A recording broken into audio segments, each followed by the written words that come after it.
সব সময় আল্লাহর কাছে এই দোয়াটা যেন আমরা করি, আল্লাহ কিয়ামতের দিন তুমি আমার হিসাব নিও না,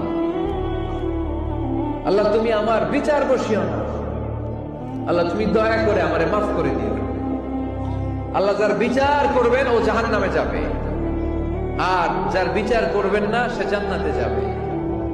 আল্লাহ যদি বিচার করে আর পাই টু পাই হিসাব নেয়, নামাজ পড়লি না কেন, রোজা রাখলি না কেন, মিথ্যা বললি কেন, খাদ্যে ভেজাল দিলি কেন, মাছে ফরমালিন দিলি কেন, যৌতুক খাইলি কেন, ঘুষ খাইলি কেন, উল্টাপাল্টা করলি কেন, জিনা করলি কেন, একটার পর একটা প্রশ্ন বানে যদি সেই ভয়ঙ্কর দিনে আল্লাহ আমাদেরকে জর্জরিত করে, আমাদের কোন উত্তর আছে?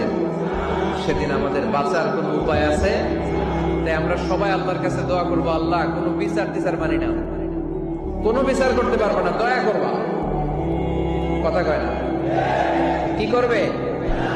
এবার আওয়াজ করে বলেন, বিচার চান না দয়া চান?